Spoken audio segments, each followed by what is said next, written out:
If you saw the video last week about how I was trying to revisit a long lost skill of mine, drawing without looking at the paper very much, and how I sort of really didn't accomplish much last week, but I did get this drawing. I got a few more, but this is the one I'm going to play with today. But last week I told you about the instructor, David Passalacqua, that influenced me to try this method. And this week I'm going to talk about Dee Boyles, my friend and teacher, who led me to Dave and that method, and also practiced it in his work. He was a director of the art department at a newspaper that I worked at. I worked as a copy editor, and I worked as a copy editor, and I wanted to be in the art department really, really, really bad. But up until that point, I had been a completely self-taught artist, and minus one semester in 7th grade with one teacher that at the time taught, I thought I just didn't really need teachers. Oh, anyway, so here I was wanting to be in the art department, not wanting to be a copy editor. And I had been drawing and painting for a long time, and I showed my drawings and paintings to Dee, the director of the art department, in hopes that he would just like hire me on the spot and whisk me in there and let me have my dream. He did not. But he did not do what most everybody else does when you show them work, and they say, oh, that's great, or you should do this, or wow, you're really good, or I really like that one, or something. Nope, he took him away for a while, and then he came back and called me into an office, and he was not going to offer me the job, but what he was going to offer me was to be my teacher. And I didn't really recognize that at first, but when he looked at the drawings and he looked at the paintings, and he said things like, wow, you've got a really good eye for blah, blah, blah. What would happen if you blah, blah, blah? I wonder if you took it a little further and you blah, blah, blah, etc., etc. And he said, what I want you to do is try this one again, but try blah, blah, blah. Anyway, he became my teacher that day, and he remained my teacher up until recently when he passed away.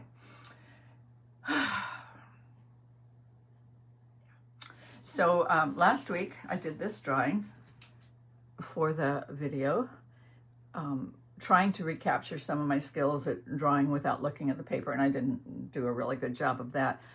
But recently, I would have just left this in a drawer or left it in a sketchbook and forgotten all about it and not taken it any further. But I am going to pretend that Dee has just seen that drawing as something I want to use as an illustration. And he has sent me back to the drawing table to explore where I could take it instead. And I'm just going to play. And while I play, I'll talk about Dee and life and things. Okay, thanks for coming along. Now this was the idea. This is not the original, this is a copy. This is the idea that started this whole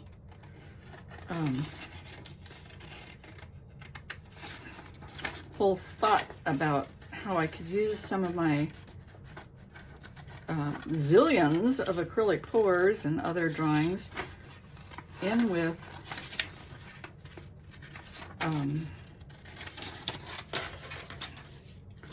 drawings of places in Portland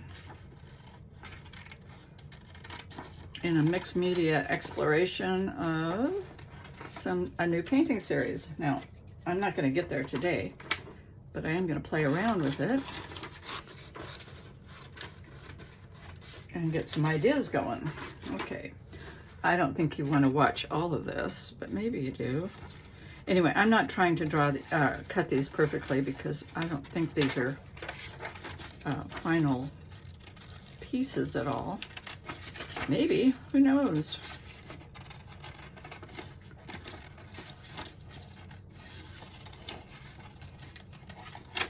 I should probably cut this with an X-Acto knife.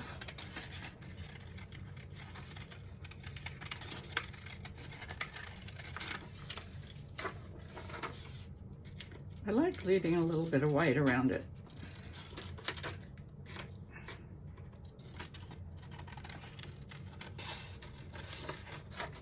All right, what happens if I get that?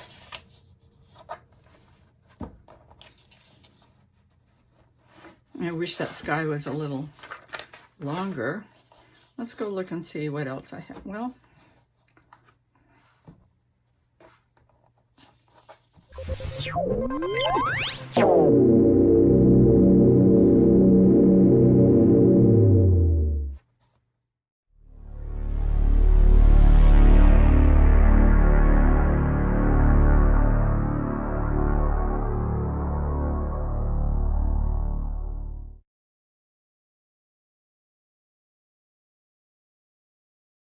eventually he gave me some freelance assignments for the paper, but boy, did he make me work for them. I don't have a lot of record of any of them, and what I do have is faded and doesn't show the original drawings very well, but here are a few. But I can remember having to redo pages 3 or 4 or more times before he said okay to the printing of them, and he was always right about what they needed in order to make them better. He encouraged me to go back to school, and I did, and I got my degree in art illustration. And it seems funny now to think that I was 40 years old and thought that I was too old to do that at that time, and I wasn't. And now I'm 75 and I have some doubts about what I can do, but I know I'm not too old.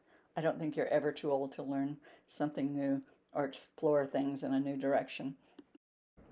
And as I walk into what I hope is one of the best years of my life ever, I want to keep learning. And so I am going to push myself as an artist. I am making a commitment about a show about Portland in a new way for me, a new direction, by the end of this year. So come along and watch me make that happen. I still imagine talking to Dee whenever I draw or paint, and I think it would make him smile to know that I'm revisiting the way he taught me to draw and stretch and reach for new things in my artwork and in my life in general.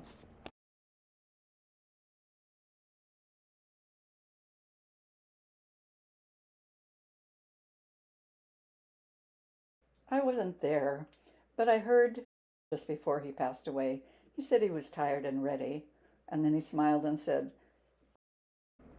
but I have this idea for just one more painting.